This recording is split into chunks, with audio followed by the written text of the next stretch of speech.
Hey everyone, it's time for chapter 5 of Number the Stars. This is a very intense chapter, so get ready. Remember, up until now, Ellen is staying with the Johansons, and they're kind of pretending that she's one of their daughters. There's a lot of worry about what's happening to the Jewish people. So, same night, chapter 5. It's called Who is the Dark-Haired One? It's great foreshadowing there, right? Do you really think anyone will come? Ellen asked nervously, turning to Anna Marie in the bedroom. Your father doesn't think so. Of course not. They're always threatening stuff. They just like to scare people. Anna Marie took her nightgown from a hook in the closet. Anyway, if they did, it would give me a chance to practice acting. I'd just pretend to be Lisa. I wish I were taller, though. Ellen stood on tiptoe, trying to make herself tall. She laughed at herself, and her voice was more relaxed. You were great as a Dark Queen in the school play last year, Anna Marie told her. You should be an actress when you grow up. My father wants me to be a teacher. He wants everyone to be a teacher like him. But maybe I could convince him that I should go to acting school. Ellen stood on tiptoe again and made an imperious gesture with her arm. I am the Dark Queen, she intoned dramatically. I have come to command the night. You should try saying, I am Lisa Johansson, Anna Marie said, grinning. If you told the Nazis that you were the Dark Queen, they'd haul you off to a mental institution. Ellen dropped her actress pose and sat down with her legs curled under her on the bed. They won't really come here, do you think? She asked again. Anna Marie shook her head. Not in a million years. She picked up her hairbrush. The girls found themselves whispering as they got ready for bed. There was no need, really, to whisper. They were, after all, supposed to be normal sisters, and Papa had said they could giggle and talk. The bedroom door was closed.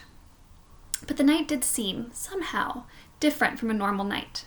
And so they whispered. How did your sister die, Anna Marie? Ellen asked suddenly. I remember when it happened, and I remember the funeral. It was the only time I'd ever been in a Lutheran church. But I never knew just what happened. I don't know exactly, Anna Marie confessed. She and Peter were out somewhere together, and there was a telephone call that there had been an accident. Mom and Papa rushed to the hospital. Remember? Your mother came and stayed with me and Kirsty? Kirsty was already asleep, and she slept right through everything. She was so little then. But I stayed up, and I was with your mother in the living room when my parents came home in the middle of the night. And they told me Lisa had died. I remember it was raining, Ellen said sadly. It was still raining the next morning when Mama told me. Mama was crying, and the rain made it seem as if the whole world was crying. Anna Marie finished brushing her long hair and handed her hairbrush to her best friend. Ellen undid her braids, lifted her dark hair away from the thin gold chain she wore around her neck, the chain that held the Star of David. This one right here, right? The Star of David. It's a Jewish symbol. And began to brush her thick curls. I think it was partly because of the rain. They said she was hit by a car. I suppose the streets were slippery and it was getting dark, and maybe the driver just couldn't see, Anna Marie went on, remembering. Papa looked so angry. He made one hand into a fist and kept pounding it into the other hand. I remember the noise of it. Slam, slam, slam. Together they got into a wide bed and pulled up the covers.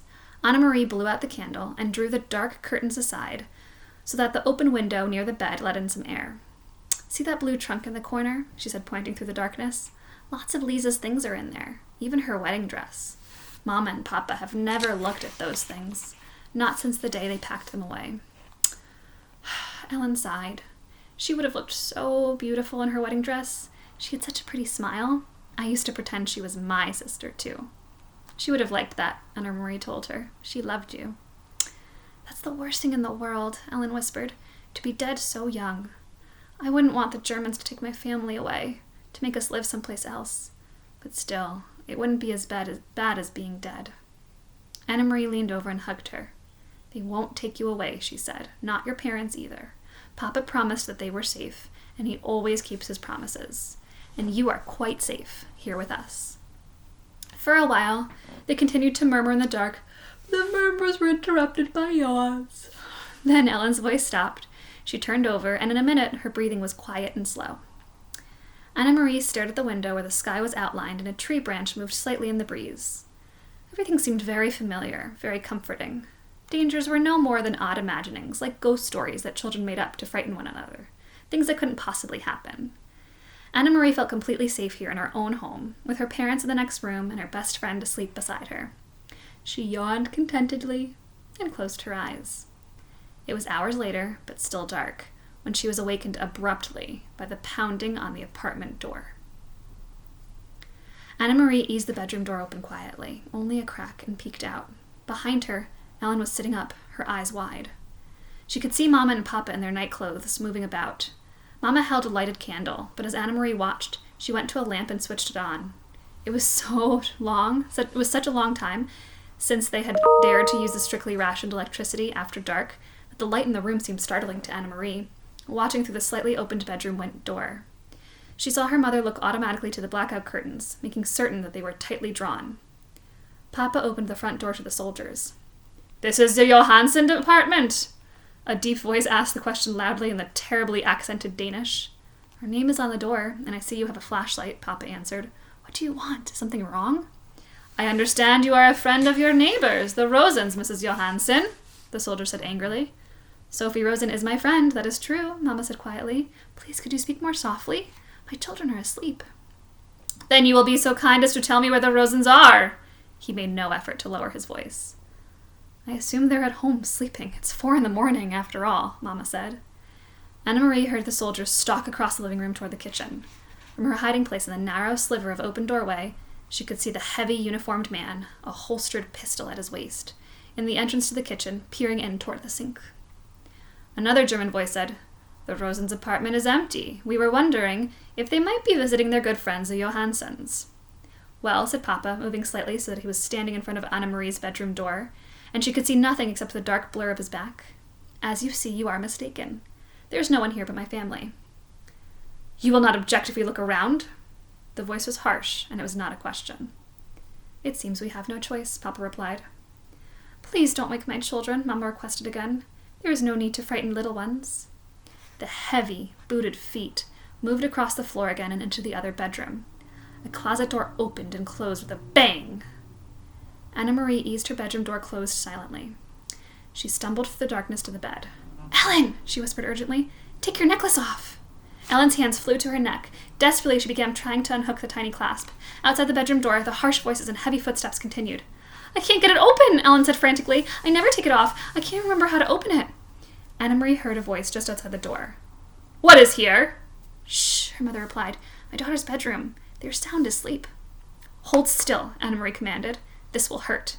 She grabbed a little gold chain, yanked with all her strength, and broke it. As the door opened and light flooded into the bedroom, she crumpled it into her hand and closed her fingers tightly. Terrified, both girls looked up at the 3 Nazi officers who entered the room. One of the men aimed a flashlight around the bedroom. He went to the closet and looked inside.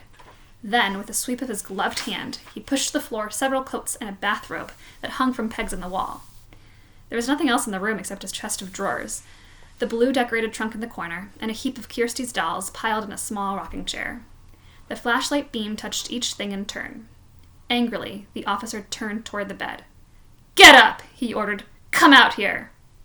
Trembling, the 2 girls rose from the bed and followed him, brushing past the 2 remaining officers in the doorway to the living room. Anna Marie looked around. These 3 uniformed men were different from the ones in the street corners. The street soldiers were often young, sometimes ill at ease, and Anna Marie remembered how the giraffe had, for a moment, let his harsh pose slip and had smiled at Kirsty. But these men were older, and their faces were set with anger. Her parents were standing beside each other, their faces tense, but Kirsty was nowhere in sight. Thank goodness Kirsty slept through almost everything. If they had wakened her, she would be wailing, or worse, she would be angry and her fists would be flying. "Your names!" the officer barked. Anna Marie Johansen, and this is my sister." "Quiet! Let her speak for herself. Your name?" He was glaring at Ellen. Ellen swallowed. "Lisa," she said and cleared her throat. "Lisa Johansen." The officer stared at them grimly. "Now," Mama said in a strong voice, "you have seen that we are not hiding anything. May my children go back to bed." The officer ignored her. Suddenly, he grabbed a handful of Ellen's hair. Ellen winced. He laughed scornfully. "You have a blonde child sleeping in the other room, and you have this blonde daughter." He gestured toward Anna Marie with his head. "Where did you get the dark-haired one?" He twisted the lock of Ellen's hair. "From a different father? From the milkman?" Papa stepped forward. "Don't speak to my wife in such a way. Let go of my daughter, or I will report you for such treatment." Or maybe you got her someplace else, the officer continued with a sneer. From the Rosens? For a moment, no one spoke. Then Anne-Marie, watching in panic, saw her father move swiftly to the small bookcase and take out a book. She saw he was holding the family photograph album. Very quickly, he searched through its pages, found what he was looking for, and tore out 3 pictures from 3 separate pages. He handed them to the German officer, who released Ellen's hair. You will see each of my daughters, each with her name written on the photograph, Papa said. Anna-Marie knew instantly which photographs he had chosen. The album had many snapshots. Excuse me, guys. All the poorly focused pictures of school events and birthday parties, but it also contained a portrait, taken by a photographer, of each girl as a tiny infant. Mama had written in her delicate handwriting the name of each baby daughter across the bottom of these photographs. She realized, too, with an icy feeling, why Papa had torn them from the book. At the bottom of each page, below the photograph itself, was written the date, and the real Lisa Johansson had been born 21 years earlier. Kirsten Elizabeth, the officer read, looking at Kirsten's baby picture. He let the photograph fall to the floor. Anna-Marie, he read next, glancing at her, and dropped the second photograph. Lisa Margaret, he read finally, and stared at Ellen for a long, unwavering moment. In her mind, Anna-Marie pictured the photograph that he held. The baby, wide-eyed, propped against a pillow, her tiny hand holding a silver teething ring, her bare feet visible below the hem of an embroidered dress, the wispy curls on her head. Dark. The officer tore the photograph in half and dropped the pieces on the floor. Then he turned the heels of his shiny boots grinding into the pictures and left the apartment. Without a word, the other 2 officers followed. Papa stepped forward and closed the door behind him. Anna-Marie relaxed the clenched fingers of her right hand, which still clutched Ellen's necklace. She looked down and saw that she had imprinted the Star of David into her palm.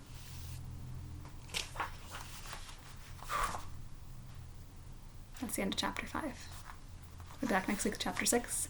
That was an intense one. See you guys later.